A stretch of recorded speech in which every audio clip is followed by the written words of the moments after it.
Hoje o nosso estudo de biofísica e fisiologia vai ser sobre membrana celular e o transporte por difusão. A membrana celular, ela apresenta a seguinte estrutura. Ela possui uma parte lipídica, formada por uma bicamada de fosfolipídios, com seus grupos polares orientados para fora, em contato com o meio intracelular e o meio extracelular, e as cadeias apolares voltadas para dentro. Apesar de sua fina espessura, a membrana plasmática é uma barreira eficiente que separa o líquido intracelular do líquido extracelular. Íons como o sódio, o potássio, o cloro e cálcio, também nucleotídeos, metabólitos de glicose e outros solutos polares, eles não ultrapassam com facilidade essa barreira lipídica representada pela membrana plasmática. O colesterol regula a fluidez da membrana, se intercalando entre as caudas apolares desses fosfolipídios. A parte proteica são as proteínas que se encontram presas na superfície da membrana ou incrustadas na bicamada lipídica. Elas apresentam diversas funções que vão estar relacionadas com o transporte de substâncias e também com a recepção de mensagens químicas que são enviadas por outras células, além de outras funções. Endocitose e exocitose são formas de transporte pela membrana. No caso da endocitose, há 3 modalidades. Temos a fagocitose, que é quando a célula engloba uma partícula, a pinocitose, que seria a célula internalizando um fluido, por exemplo, e a endocitose mediada por receptores, que seria a interação de um ligante com o seu receptor na membrana plasmática que desencadeia o processo de endocitose. A exocitose, por exemplo, seria a secreção de hormônios e neurotransmissores. Essa forma de exocitose, ela pode ser extremamente rápida. Esses são mecanismos de transporte pela membrana mediado por vesículas. Se existe uma diferença de concentração para uma certa substância entre os compartimentos intracelular e extracelular, então haverá uma tendência de se passar do lado onde há maior concentração para o lado de menor concentração. Algumas substâncias terão maior facilidade para realizar essa transposição da membrana, outras vão ter menor facilidade. O fluxo da substância é representado pela letra J nessa equação. Podemos notar que ele é linearmente dependente da diferença de concentração. É linearmente dependente do gradiente de concentração que se estabelece entre os dois compartimentos. Há também uma proporcionalidade com a variável P, que seria a nossa constante de proporcionalidade, que nesse caso ela é denominada permeabilidade. A permeabilidade para uma certa substância, ela vai ser uma propriedade de membrana. As membranas plasmáticas, em geral, são relativamente permeáveis a substâncias lipofílicas e relativamente impermeáveis a substâncias polares e hidrofílicas, como a glicose, por exemplo.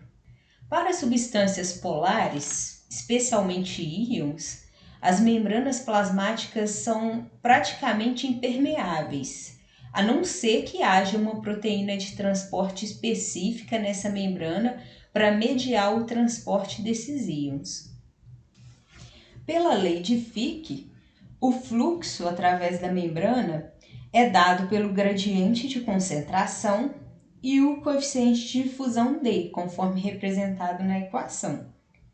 Se a membrana representa a maior barreira para difusão, sendo ela homogênea e não havendo ação de uma força externa sobre a substância em estudo, então o gradiente de concentração dentro da membrana para o estado estacionário, ele é linear. Isso porque o fluxo tem que ser igual em todos os pontos. Caso contrário, haveria variações nas concentrações que seriam incompatíveis com o estado estacionário que está sendo considerado. Pela lei de Fick, ter um fluxo igual implica em um gradiente igual em todos os pontos. E a única função que nos permitiria essas características de gradiente igual em todos os pontos é a função linear, ou seja, uma reta. Como o gradiente é linear, ele é dado pela concentração da substância dentro da membrana no lado intracelular, CMI, menos a concentração no lado extracelular, o CME, dividido pela espessura da membrana.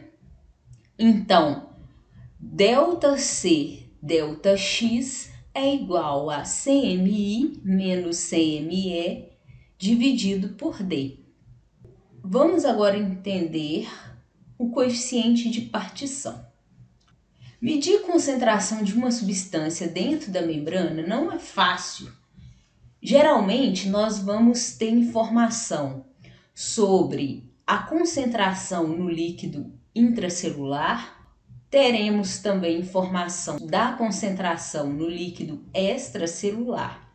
Para relacionar a concentração do lado interno da membrana com a concentração do líquido intracelular e a concentração do lado externo da membrana, o CME, com o líquido extracelular, nós utilizamos o coeficiente de partição B.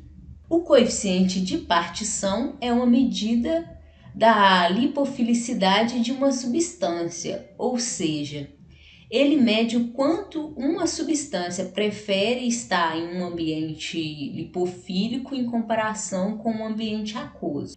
Quanto maior essa preferência da substância pelo ambiente lipídico, maior será o coeficiente de partição.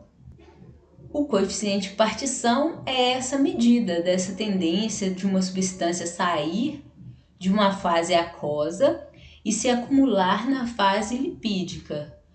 Portanto, para medir B, basta dar duas opções para a substância em estudo e medir qual vai ser a sua preferência. Para medir o coeficiente de partição de certa substância, coloca-se dentro de uma proveta de 100 ml, 50 ml de azeite e 50 ml de água.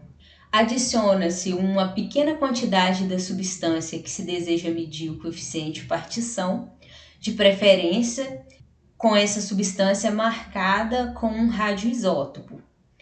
Agita-se bem, deve-se deixar as duas fases se separar, aguardar um tempo para ver essa separação das duas fases. Após isso, procede-se às medidas das concentrações da substância na fase aquosa e na fase lipídica. Com os valores dessas medições, aplica na equação B igual a X da fase lipídica, X da fase aquosa e pode-se calcular o coeficiente de partição. Juntando então as equações correspondentes à lei de Fick e à equação do coeficiente de partição, obtemos uma equação para a permeabilidade em termos dos parâmetros da difusão. Então, para calcular a permeabilidade, vamos usar a fórmula P igual a B vezes D maiúsculo dividido por D minúsculo, que é permeabilidade igual ao coeficiente partição vezes D dividido pela espessura da membrana. Nesse estudo, eu utilizei essas referências bibliográficas.